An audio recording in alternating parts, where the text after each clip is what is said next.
तो कैसी चल रही है आप लोगों की पढ़ाई लिखाई। आई होप कि बहुत ही अच्छा चल रहा होगा। आज हम लोग स्टार्ट कर रहे हैं अपना बहुत ही प्यारा chapter anatomy of flowering plant, जहाँ कि हम लोग फ्लावरी प्लांट कहने का मतलब है एंजियोस्पर्म, और यहाँ हम लोग एनाटॉमी पढ़ेंगे। तो एनाटॉमी कहने का मतलब है कि हम लोग एंजियोस्पर्म के इंटरनल स्ट्रक्चर्स के बारे में बात करेंगे, वो भी काफ़ी अच्छे तरीके से बात करेंगे। एक एक कॉन्सेप्ट को हम लोग टच करते हुए आगे बढ़ेंगे, बिना कोई कॉन्सेप्ट को छोड़े हुए हम लोग इस चैप्टर को ख़त्म करेंगे। और आप लोग को इस चैप्टर को ख़त्म होने के साथ ही एनाटॉमी का सारा जानकारी प्राप्त हो जाएगा।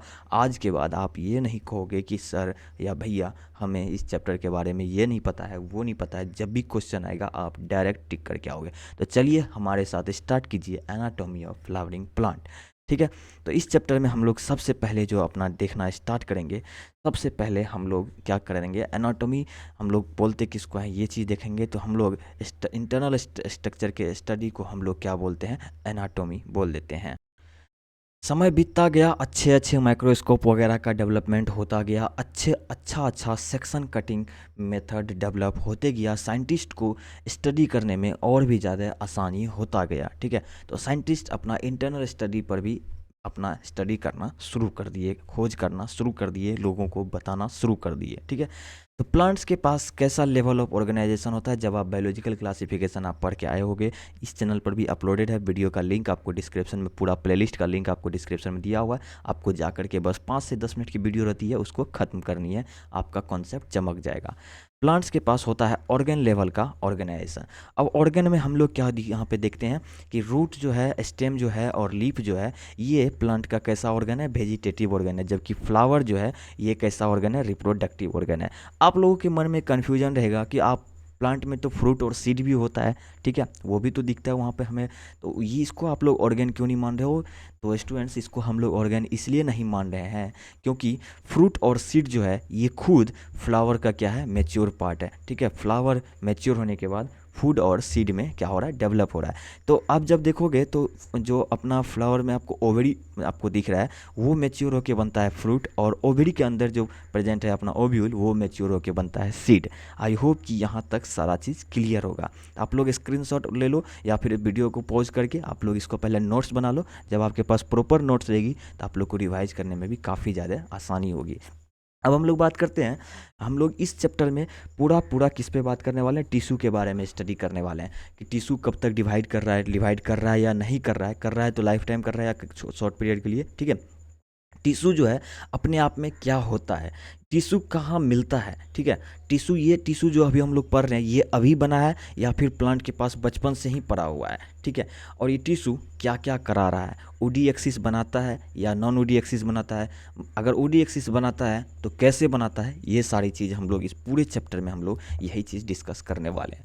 तो हम लोग टिश्यू के स्टडी को हम लोग क्या बोलते हैं, टिश्यू के स्टडी को कहा जाता है हिस्टोलॉजी। ठीक है, चलिए इसका टिश्यू का हम लोग कंप्लीट डेफिनेशन देखते हैं। अभी तक हम लोग को सिर्फ इतना पता था कि ग्रुप ऑफ सेल्स को हम लोग क्या बोलते हैं, टिश्यू बोलते हैं, जो कि बहुत ही सही है, एब्सोल्युटली राइट है।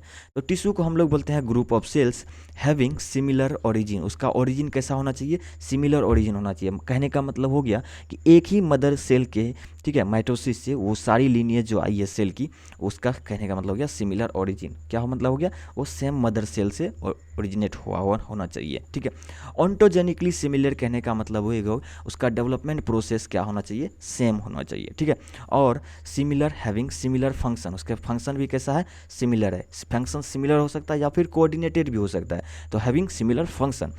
अब स्ट्रक्चरली यहाँ पे आपको अलग से मेंशन किया हुआ है कि स्ट्रक्चरली वो सेम हो भी सकता है और सेम नहीं भी हो सकता है। तो हम लोग इसके बेसिस पर भी आगे चल करके इसके बारे में स्टडी करेंगे।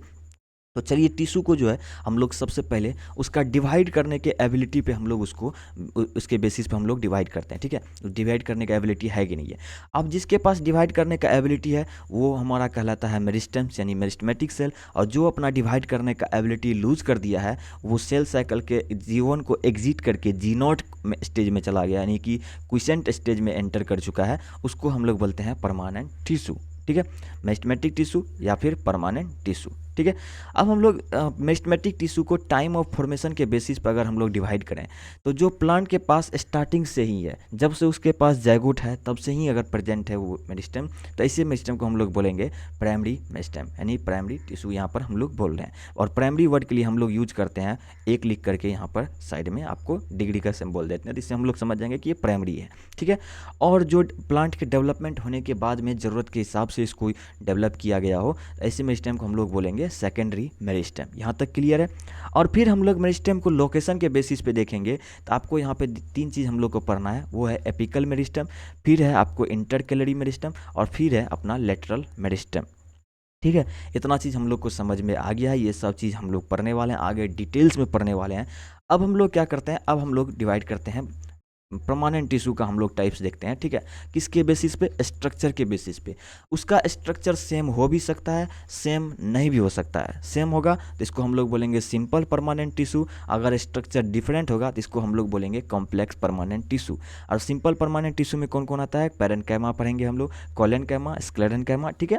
और कॉम्प्लेक्स परमानेंट टिश्यू में हम लोग पढ़ेंगे जाइलम और फ्लोएम, ठीक है। इतना चीज़ हम लोग का अभी तक क्लियर है। अब देखो आपके पास एक टर्मिनोलॉजी है, कुछ टर्म है जो आपको याद रखना इस चैप्टर में बहुत ही ज़्यादा ज़रूरी है। इस टर्म को हम लोग पढ़ते हैं प्लांट ग्रोथ एंड डेवलपमेंट में, ठीक है। आप लोग को क्या करना है, रिवाइज करके आना है प्लांट ग्रोथ एंड डेवलपमेंट। तो वहाँ पे जब आप रिवाइज करोगे तो आपको ये चीज़ आपको पता होगा, ठीक है। अगर नहीं पता है तो कोई बात नहीं, टेंशन नहीं लेने का, क्योंकि यहाँ पर हम प्रेजेंट है, आपको इस टर्मिनोलॉजी का मतलब भी आपको हम ही समझाएंगे। यहाँ पे 3 टर्म है, डिफ्रेंसिएशन, डी डिफ्रेंसिएशन और फिर है रीडिफ्रेंसिएशन। देखो होता क्या है, जब अपना प्राइमरी मेरिस्टेम है, ठीक है, जो अपना प्राइमरी मेरिस्टेम है वो क्या करता है, जो उसके पास बचपन से प्रेजेंट है, वो माइटोसिस प्रोसेस में अपना सेल साइकिल में लगा हुआ है, सेल साइकिल में लगा हुआ है। कुछ सेल्स है जो अपना साइकिल कंटिन्यू रखेगा, लेकिन कुछ सेल ऐसा होता है जो सेल साइकिल को एग्जिट कर देता है, ठीक है। जो सेल साइकिल को एग्जिट करके आ गया है कितना क्वेश्चन, अपना क्वेश्चन स्टेज में आके बैठा हुआ है, मेटाबॉलिकली एक्टिव है, कुछ तो डेड भी हो जाता है, कुछ मेटाबॉलिकली एक्टिव पड़ा हुआ है यहाँ पे। तो इसको हम लोग, इस प्रोसेस को हम लोग यहाँ बोलेंगे डिफ्रेंसिएशन। अब देखो जो यहाँ पे आया, यहाँ पर इसको अब हम लोग बोलेंगे प्राइमरी परमानेंट। अभी प्राइमरी मेरिस्टेम था, लेकिन वो सेल साइकिल एग्जिट कर दिया, तब वो हो गया प्राइमरी परमानेंट।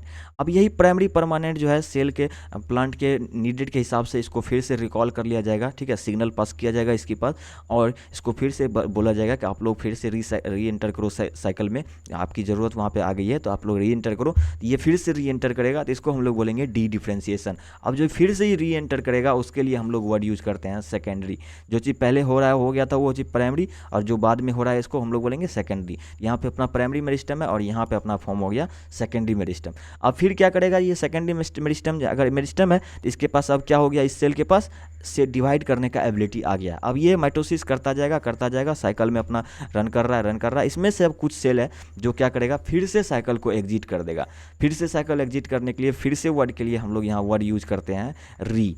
अभी पहले हो रहा था जब एग्जिट कर रहा था डिफ्रेंसिएशन, अब ये फिर से एग्जिट कर रहा है, इसको हम बोलेंगे री डिफ्रेंसिएशन। आप लोग के नाम से क्लियर है, आप लोग समझ सकते हो। अब जब ये प्राइमरी सेकेंडरी मेरिस्टेम अब जब साइकिल एग्जिट कर रहा है, ये फॉर्म करेगा सेकेंडरी परमानेंट, क्योंकि फिर से दोबारा परमानेंट यहाँ पे अगले लेवल पे जाकर के फिर से परमानेंट बन रहा है, तो इसको अब हम लोग बोलेंगे सेकेंडरी परमानेंट। तो ये अपना कुछ टर्मिनोलॉजी है, आपको इसको याद रखना है, क्योंकि इंटर चैप्टर में हम लोग कहीं भी इसका बात कर देंगे तो आप लोग को उस टाइम पे कन्फ्यूजन नहीं होना चाहिए।